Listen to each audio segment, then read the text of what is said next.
बच्चे क्यों नहीं आए अभी तक? बताया तो था उन्होंने। तुमने कॉल की?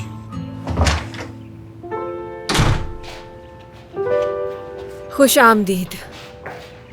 कहाँ रह गए थे तुम सब? मछली पकड़ने गए थे। मछलियाँ कहाँ हैं? ठंड की वजह से अम्मी हम मछलियां नहीं पकड़ सके, तो मछली की जगह हम ये चीजें ले आए। ताजा लग रहा है, चलो खाते हैं।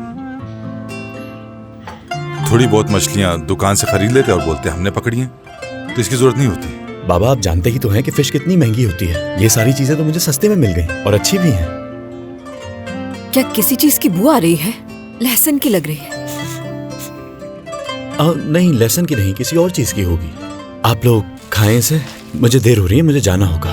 अरे बेटा, जल्दी क्या है आखिर? तुम्हारे बाबा आए हैं, चाय ही पी लो उनके साथ, फिर चले जाना। थोड़ी देर रुक जाओ जरा। मैं वहीं चाय पी लूंगा, देर हो रही है।